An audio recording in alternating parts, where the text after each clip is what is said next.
তো আজকের ক্লাসটি হচ্ছে দ্বিতীয় অধ্যায়ের অত্যন্ত গুরুত্বপূর্ণ একটা প্রশ্ন। এই প্রশ্নটা সমাধান করার পরে এই টাইপের যে প্রশ্নগুলো আসবে তা অনায়াসে সবাই সমাধান করতে পারবে। পরীক্ষা যাওয়ার আগে এই প্রশ্নটা অবশ্যই ভালোভাবে এই টাইপের প্রশ্নগুলো সমাধান করতে হবে।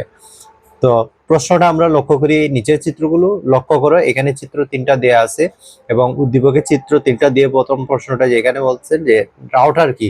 রাউটার কি, পরের প্রশ্ন হচ্ছে ক্লাউড কম্পিউটারের তথ্যের গোপনীয়তা ও নিরাপত্তা কম ব্যাখ্যা করো। এবং উদ্দীপকের যে দুইটা প্রশ্ন গ এবং ঘ চিত্রের সাথে সামঞ্জস্য রেখে করা হয়েছে যে চিত্র 3 এর টপোলজিটি ব্যাখ্যা করো। অর্থাৎ 3 নম্বর চিত্রের টপোলজিটা ব্যাখ্যা করতে হবে এবং চিত্র 1 এবং 2 এর মধ্যে কোন টপোলজি অধিক সুবিধাজনক তা আলোচনা করো। অর্থাৎ 1 এবং 2 এই দুইটা টপোলজির মধ্যে কোনটা বেশি সুবিধাজনক তা আমাদেরকে ব্যাখ্যা করতে বলছে। তো প্রথম যে প্রশ্নটা এখানে রাউটার কি, অর্থাৎ নেটওয়ার্ক থেকে এই প্রশ্নটা আসছে, রাউটার কি।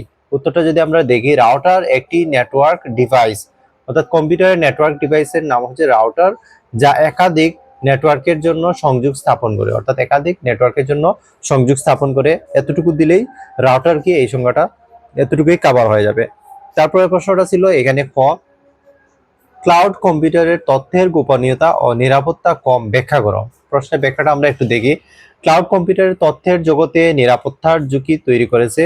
এই সেবার আপলোড করা তথ্য কোথায় সংরক্ষিত হয় ব্যবহারকারী তা জানতে পারে না। অর্থাৎ ক্লাউড কম্পিউটিং যেমন আমরা ইন্টারনেটে ব্যবহার করি, কোনো অ্যাক্সেস আমাদেরকে দেওয়া হয়, ইন্টারনেট ব্যবহার করে অ্যাপস বা ডাটা রাখি, যেই ডাটা হচ্ছে যে ব্যবহারকারী তা জানতে পারে না কোথায় সংরক্ষিত হয়। সেই সাথে তথ্য বা ডেটার এবং সফটওয়্যারের উপর ব্যবহারকারীর নিয়ন্ত্রণ থাকে না, অর্থাৎ গোপনীয়তা ও তথ্যের নিরাপত্তা তুলনামূলকভাবে কম।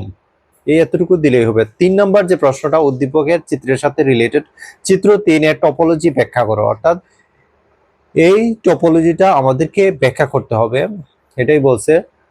চিত্র দেখে আমরা বুঝতেছি এটা হচ্ছে একটা হাইব্রিড টোপোলজি, অর্থাৎ একাধিক টোপোলজি নিয়ে যে টোপোলজি তৈরি হয় সেটাই হচ্ছে হাইব্রিড টোপোলজি।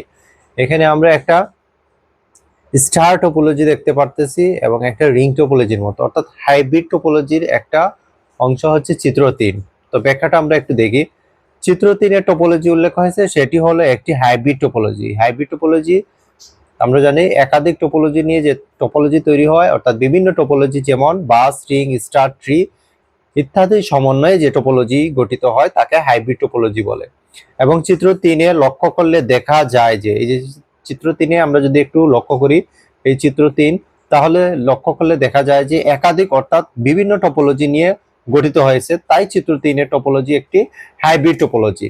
যেমন এই এতটুকু হচ্ছে স্টার টোপোলজি, আবার এখানে এতটুকু হচ্ছে রিং টোপোলজি। অর্থাৎ হাইব্রিড টোপোলজি একাধিক যে টোপোলজি নিয়ে টোপোলজি গঠিত হয় সেটাই হচ্ছে হাইব্রিড টোপোলজি। চিত্র দেখেই বোঝা যাচ্ছে এটা হচ্ছে একটা হাইব্রিড টোপোলজি।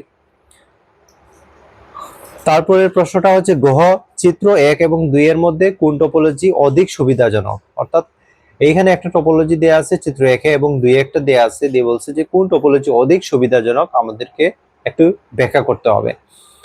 এই টোপোলজি দেখেই বোঝা যাচ্ছে চিত্র 1 এর যে টোপোলজিটা, অর্থাৎ প্রতিটা কম্পিউটার প্রতিটার সাথে যুক্ত, অর্থাৎ প্রত্যেকের সাথে সংযুক্ত আছে। এই দেখা যাচ্ছে চিত্র দেখেই বোঝা যাচ্ছে যে প্রতিটা ডিভাইসের সাথে সংযুক্ত। এই ধরনের যদি সংযোগ থাকে এই টোপোলজিকে বলা হয় মেশ টোপোলজি। অর্থাৎ প্রতিটা ডিভাইস অর্থাৎ প্রতিটা কম্পিউটার পরস্পরের সাথে যদি একে অন্যের সাথে যুক্ত থাকে সেই টোপোলজিকে বলা হবে মেশ টোপোলজি। তাহলে চিত্র 1 এর টোপোলজি হচ্ছে মেশ টোপোলজি। এবং চিত্র 2 যেখানে হচ্ছে যে একটা কেন্দ্রীয় সুইচ বা কেন্দ্রীয় অংশ থাকে যেখানে প্রতিটা কম্পিউটার কেন্দ্রীয় অংশের সাথে যুক্ত, এই ধরনের টোপোলজিকে বলা হয় স্টার টোপোলজি। তাহলে চিত্র 2 এর টোপোলজি হচ্ছে স্টার টোপোলজি। তো এখানে বলছে যে কোন টোপোলজি অধিক সুবিধাজনক, সেখানে মেশ টোপোলজি নাকি স্টার টোপোলজি অধিক সুবিধাজনক। আমরা একটু ব্যাখ্যাটা দেখি। চিত্র 1 এ মেশ টোপোলজি এবং চিত্র 2 এ স্টার টোপোলজি রয়েছে। অর্থাৎ 1 নম্বর চিত্রে এই যে 1 নম্বর চিত্রে হচ্ছে মেশ টোপোলজি এবং চিত্র 2 এ স্টার টোপোলজি। 2 নম্বর চিত্রে এটা হচ্ছে স্টার টোপোলজি, এই টোপোলজি হচ্ছে স্টার টোপোলজি।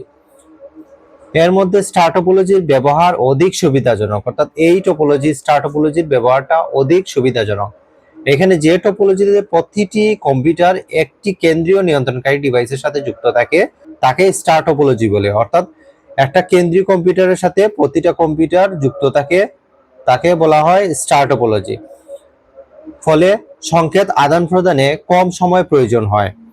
অন্যদিকে যে টপোলজিতে একটি কম্পিউটার নেটওয়ার্ক অন্য সকল কম্পিউটারের সাথে সরাসরি যুক্ত থাকে, অর্থাৎ নেটওয়ার্কের সকল কম্পিউটার একে অন্যের সাথে যুক্ত থাকে, তাকে মেশ টপোলজি বলে। যেমন এখানে নেটওয়ার্কের প্রতিটা কম্পিউটার, এই যে প্রতিটা কম্পিউটার একে অন্যের সাথে কিন্তু সংযুক্ত আছে, তাহলে এই টপোলজিকে বলা হবে মেশ টপোলজি। অর্থাৎ একে অন্যের সাথে সংযুক্ত আছে, প্রচুর পরিমাণে তার প্রয়োজন হয়। এই যে এই টপোলজিতে একে অন্যের সাথে যে যুক্ত মেশ টপোলজি, এখানে প্রচুর তারের প্রয়োজন হয়, অর্থাৎ একে অন্যের সাথে সংযুক্ত হয় তারের সংখ্যা প্রচুর প্রয়োজন হয়। তাই এই টপোলজি অত্যন্ত ব্যয়বহুল। এই টপোলজিটা অর্থাৎ মেশ টপোলজি অত্যন্ত ব্যয়বহুল, যেখানে হচ্ছে যে স্টার টপোলজিতে এত তারের প্রয়োজন হয় না এবং এত ব্যয়বহুল না। তাহলে আমরা তুলনা করলে বুঝতে পারি যে স্টার টপোলজি অর্থাৎ চিত্র 1 এবং 2 এর মধ্যে চিত্র 2 অর্থাৎ স্টার টপোলজি বেশি সুবিধাজনক। যেহেতু ব্যয়বহুল কম, কম তারের প্রয়োজন হয়, তাহলে সুবিধাজনক বেশি হচ্ছে আমাদের চিত্র 2 অর্থাৎ স্টার টপোলজি।